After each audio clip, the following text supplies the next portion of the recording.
proud of them. I really believe Akron's a good football team. I think before the year's over, they're going to win some games.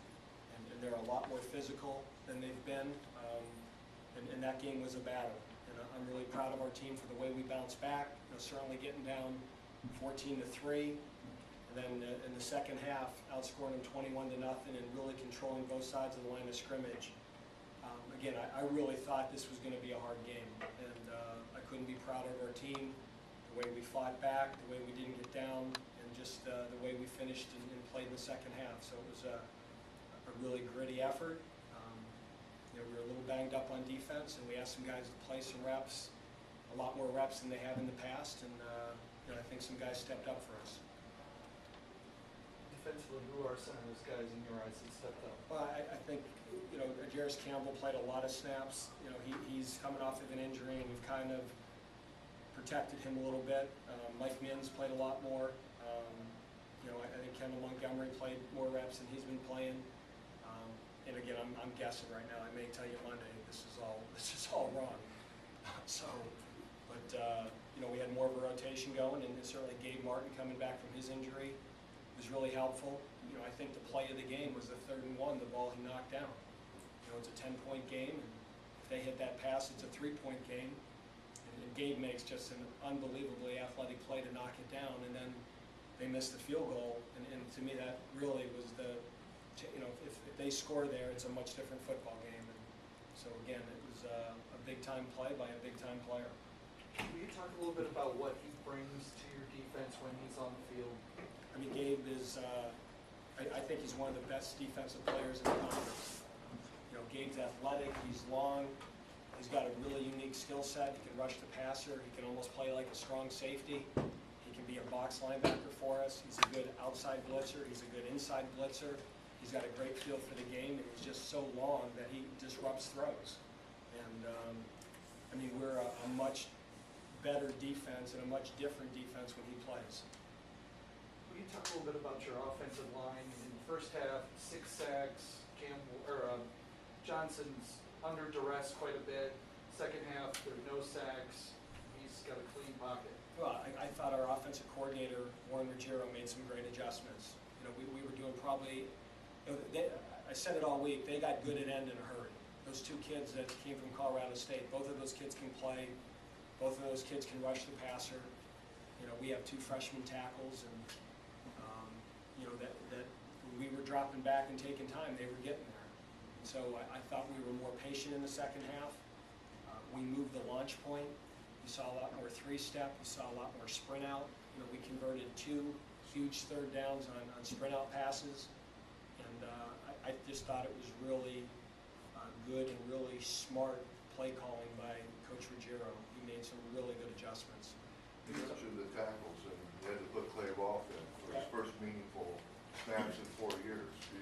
You can only evaluate what you saw without the film, but what do you think? I think he played well. I really do. I'm going to be very surprised if he didn't play well. And I'm sure, again, he wasn't perfect. But I said this last week about Justin Ford. I have such an affinity and such respect for players like Justin Ford and for players like Clay Rolfe, who, they're not like Google Gates. They didn't come here and play as a true freshman that things were easy.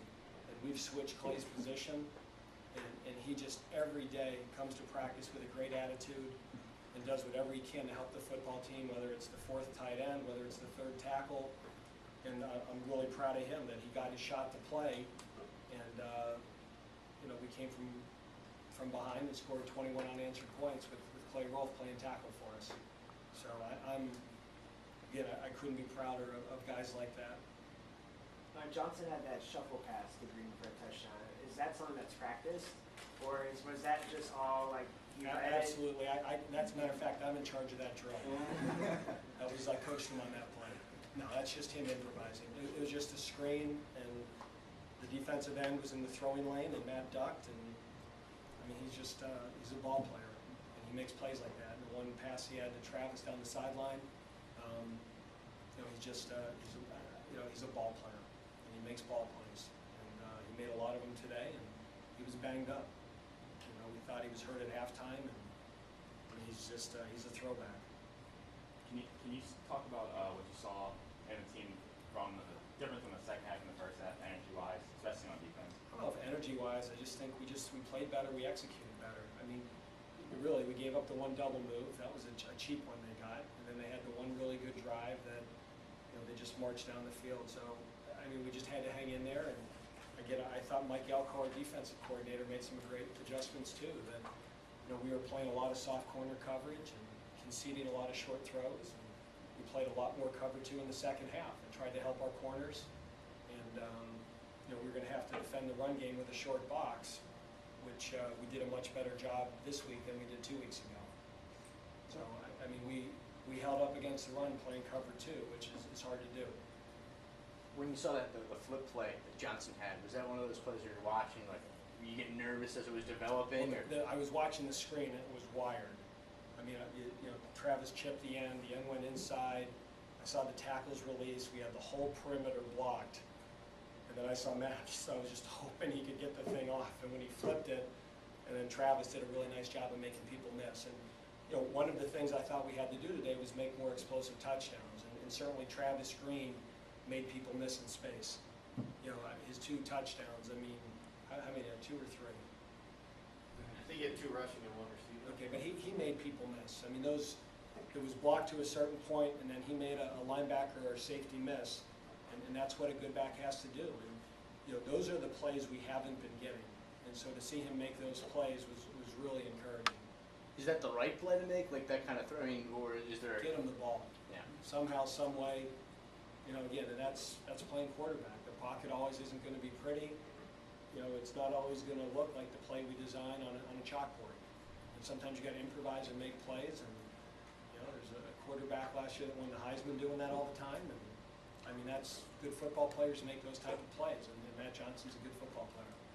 You mentioned the stop and this field goal, and the next part of that is that we drove 8 minutes off the clock and went down and scored. Yeah, that was nice, wasn't it? Yeah, I like that. That was a And great try. that's a trifecta right there. That is the game. Those 3, those 2 plays and then that series. Again, Akron is a good football team, and people are going to go, yeah, coach speak. I'm telling you, those guys, I mean, I talked to our players afterwards. I said, how were they? They go, Coach, they're physical. Those guys are good.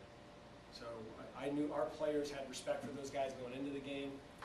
I think Akron right now is a good football team that doesn't have a great record because of the tough schedule. And we're very fortunate that we found a way to win this game. You mentioned Green's ability to make people miss. Will you talk also about his toughness, especially considering his size? He's tough. He's quick, and I mean he's built like a little rock now. It's not like when he goes in the weight room he's benching 145 pounds. I mean he's got some strength to him, and he's always been tough. And again, it took him 3 years, and I'm sure it was hard for him to watch his high school teammate Anton have instant success, and Travis just worked and bought his time, and I'm sure he was frustrated, but he's getting his opportunity. He's taking advantage of it. You good? All right. All right, thanks for being here.